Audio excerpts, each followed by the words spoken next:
Avant toute chose, il est important que vous compreniez parfaitement le cycle menstruel féminin car il s'agit d'un système complexe que vous pouvez facilement apprivoiser si vous en percez les mystères.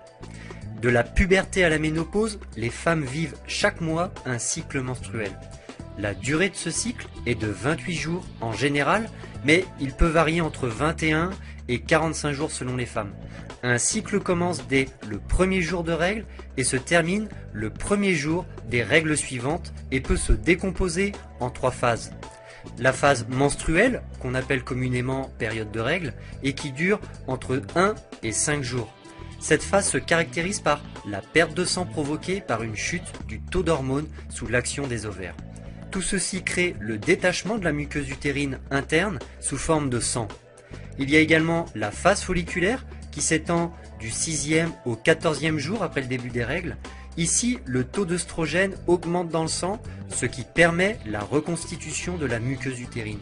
La création de cette couche à l'intérieur de l'utérus permettra d'accueillir un œuf fécondé. Cette phase s'accompagne également de l'apparition d'une glaire qui permettra le passage des spermatozoïdes dans l'utérus et la fécondation éventuelle de l'ovule au 14e jour. Enfin, la phase sécrétoire qui dure du 15e au 28e jour est l'étape durant laquelle l'ovule fécondé pourra s'implanter dans l'utérus. À ce moment-là, il y a 2 cas de figure. Soit l'ovule fécondé s'est bien implanté et le processus de la grossesse est en route, soit il ne s'est pas implanté et dans ce cas, le taux d'hormones libérées par les ovaires chute et les règles arrivent à nouveau. C'est la fin d'un cycle et le début d'un nouveau. La libération d'un ovule par l'ovaire s'appelle l'ovulation et cet événement est essentiel pour la reproduction. La rencontre du spermatozoïde avec l'ovule forme l'embryon. Cette phase d'ovulation dure environ 24 heures et se produit en général 14 jours après le premier jour de règles. Alors tout ceci est théorique, chaque femme est différente et chaque ovulation également. Les dates peuvent varier, il se peut également qu'il y ait un mois durant lequel l'ovulation ne se produise pas. C'est pourquoi il est primordial de savoir repérer le moment de l'ovulation pour optimiser ses chances de concevoir un bébé. Justement, mettez toutes les chances de votre côté pour que la fécondation ait lieu. Pour cela, vous devez privilégier vos rapports durant cette phase d'ovulation. Encore faut-il la repérer. Voici plusieurs moyens de vous y prendre.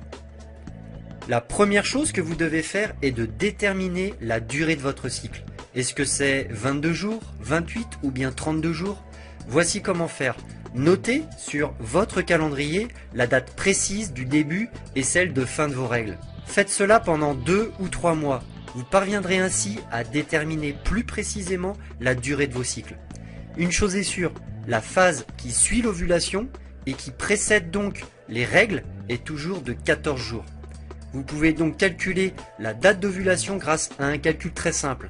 Je vous le mets en application sur 3 exemples. Pour un cycle de 28 jours, l'ovulation a donc lieu le 14e jour. Pour un cycle de 22 jours, l'ovulation a lieu le 8e jour. Et pour un cycle de 32 jours, l'ovulation a lieu le 18e jour. Une fois que vous aurez repéré le jour de votre ovulation, privilégiez les rapports avec votre conjoint ce moment-là. Même si la phase d'ovulation ne dure que 24 heures, vous êtes féconde pendant une période plus longue. Les spermatozoïdes vivent 4 jours, vous êtes donc féconde 4 jours avant l'ovulation. La fécondation de l'ovule peut donc se faire durant ces 5 jours. La douleur est également un bon moyen de repérer que vous êtes en train d'ovuler.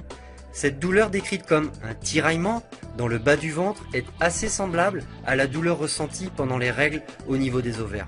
Souvent, la douleur peut être localisée à droite ou à gauche en fonction du côté où l'ovule a été libéré.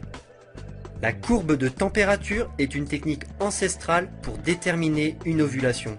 D'ailleurs, quand les femmes ne disposaient pas de contraceptif, elles se servaient de cette courbe de température pour éviter de tomber enceinte. C'est un excellent moyen de comprendre votre cycle, mais c'est également un très bon support à présenter à votre médecin si vous avez du mal à tomber enceinte, car cette courbe peut lui permettre de savoir si vous ovulez ou non. Pour que votre courbe soit le plus juste possible, vous devez absolument prendre votre température tous les matins à la même heure avec le même thermomètre. L'idéal est de poser votre thermomètre sur la table de chevet avant d'aller vous coucher et de prendre votre température le matin au réveil sans sortir de votre lit. La courbe de température ne se limite pas qu'à noter votre température, vous devez plutôt la voir comme un journal de bord de votre cycle.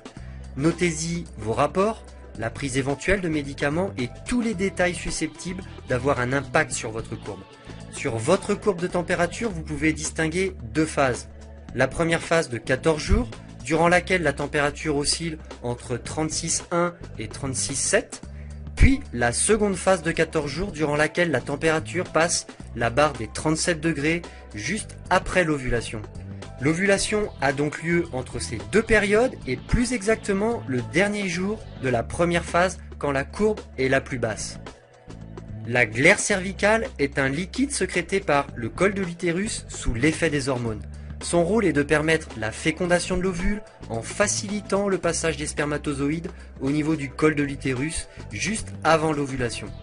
Le restant du cycle, cette glaire leur barre le passage. Elle a donc un rôle très important dans le processus de procréation et revêt différents aspects en fonction de son objectif, barrer la route ou au contraire l'ouvrir.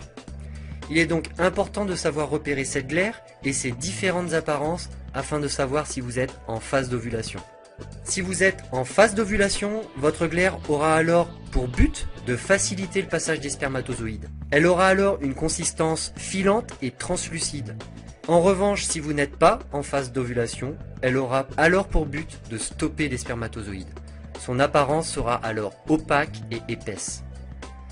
Il existe enfin un moyen efficace mais plus onéreux, environ 20 €, pour savoir si vous êtes en phase d'ovulation ou non. Les tests d'ovulation s'achètent en pharmacie et se présentent sous la même forme que les tests urinaires de grossesse.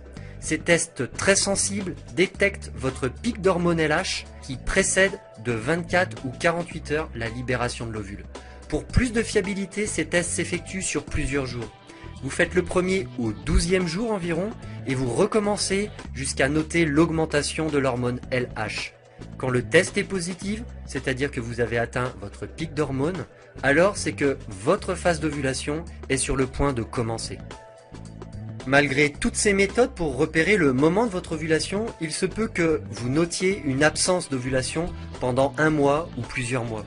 C'est assez fréquent lorsqu'une femme arrête la pilule dans le but de tomber enceinte. Il faut en quelque sorte laisser le temps pour que la machine se remette en route, comme on dit.